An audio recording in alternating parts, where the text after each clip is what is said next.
Mon jeu préféré, et de loin, c'est Zelda Wind Waker.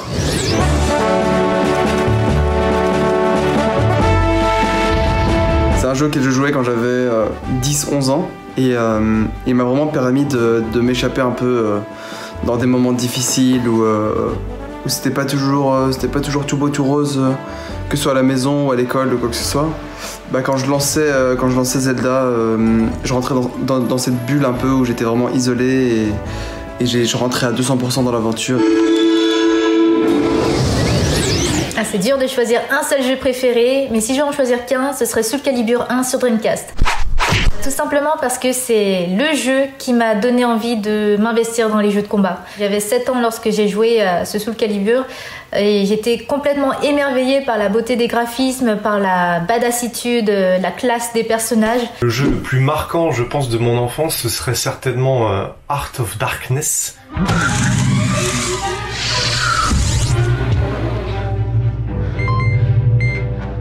En gros, vous êtes dans la peau d'un jeune garçon qui s'appelle Andy, qui se retrouve emmené dans un monde parallèle parce que son chien y a été capturé. Mais quand on est enfant, à l'époque, quand je découvrais encore tout cet univers-là du jeu vidéo, il y a des trucs qu'on a du mal à dompter et c'était quand même une sacrée épreuve et ça nous faisait passer par plein d'émotions. Mon jeu préféré, c'est God of War, qui est sorti en 2018. Je me suis pris une claque, je n'ai absolument pas compris. Dès les premières minutes, je suis devenue complètement accro. Quand on passe de monde en monde, c'est une immersion qui est incroyable, qu'elle soit sonore ou visuelle. C'est beau, tu ressens des choses par moments qui sont humaines en fait. Enfin, je sais pas comment ils ont retranscrit ça, mais c'est incroyable. Mon jeu préféré, c'est Animal Crossing.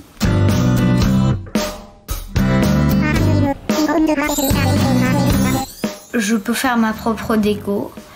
Mon propre papier peint, mon propre sol, mes propres tableaux, mes propres posters, mes propres habits avec ce que j'aime.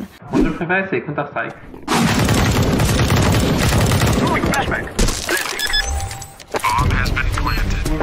C'est un jeu très facile à comprendre au premier abord mais très technique et très dur à maîtriser. J'ai commencé par des tournois sur internet avec des amis puis je suis monté au tournoi français, puis à l'international avec Vitality.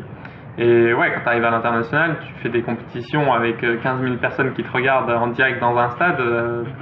C'est sûr que c'est vraiment cool, quoi. Mon meilleur jeu, ça restera Halo 3. Hein. Halo 3 parce qu'on incarne le Master Chief, super-héros de l'humanité, prêt à sauver tout le monde des méchants aliens. Donc on passe son temps à se battre, à faire exploser tout ce qu'on trouve, tous les ennemis. C'est vraiment fou. En plus, c'était une campagne qu'on pouvait jouer à 4.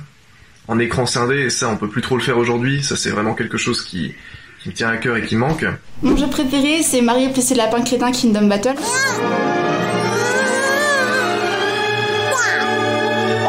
Je l'ai choisi parce que ça a été une de mes grosses révélations.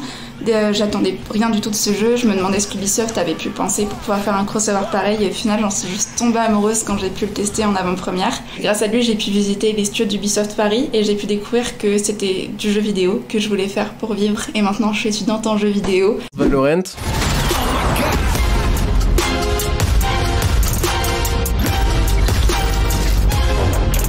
Pourquoi ? Parce que c'est un jeu où on retrouve vraiment le côté où t'as envie de te donner pour être le meilleur.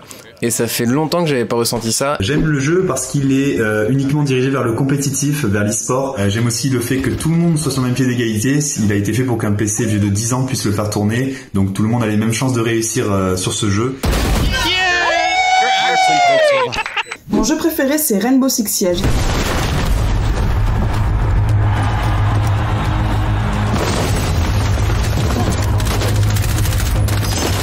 Ce qui m'a plu la première fois, c'est cette possibilité de complètement façonner une map en créant des brèches, en renforçant des murs, mais également ce jeu d'équipe. Je dois, par exemple, ouvrir ce mur, mais j'ai besoin que mon coéquipier puisse détruire les gadgets ennemis avec son propre gadget. Pour ça, on a besoin de communiquer et jouer ensemble. C'est cet esprit collectif qui m'a complètement emballé. Je joue à Destiny. Pourquoi ? Eh bien parce que j'ai rencontré des gens il y a des années sur le jeu. J'y joue depuis vraiment des années et c'est devenu une véritable famille. On se rejoint tous les jours, on s'est déjà vu en vrai, on a fait des événements chez l'un, chez l'autre, des week-ends, etc. C'est vraiment un bon délire. Kung Fu KO, qui a clairement animé nos après-midi adolescentes avec mes amis. Alors le principe du jeu, c'est une sorte de Mortal Kombat en fait. Moi, mon personnage préféré, c'est une vieille dame qui se balade avec un bébé sur le dos et qui frappe les autres avec un bâton. C'est assez exceptionnel à le voir. Alors j'ai beaucoup hésité, mais s'il fallait en choisir qu'un, je vous dirais Dofus. Il existe un monde où l'aventure vous appelle.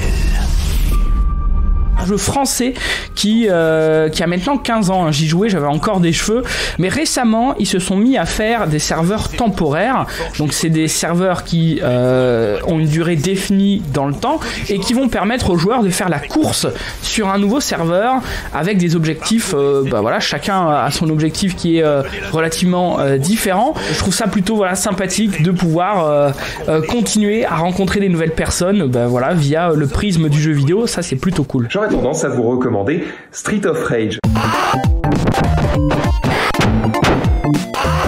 Alors Street of Rage, c'est un jeu qui est sorti il y a très longtemps maintenant. Moi j'y ai joué il y a 25 ans et j'avais 5 ans à peine à l'époque. C'était sur Mega Drive, c'était un de mes tout premiers jeux. Sauf que le 30 avril 2020 sort Street of Rage 4. C'est un jeu qui est réalisé par des équipes françaises avec un compositeur français et qui réussit à respecter l'œuvre originale tout en apportant plein de nouvelles features et à vraiment enrichir le jeu de base. Mon jeu préféré, c'est Luigi's Mansion sur GameCube, sorti en 2001.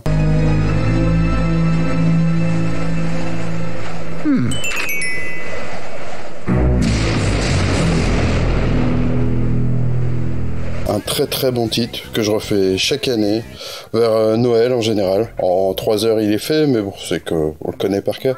C'était très innovant pour l'époque, un très très bon gameplay, une belle histoire, et puis on n'a pas souvent l'occasion de jouer avec Luigi. Moi c'est mon jeu, donc voilà, chacun son truc.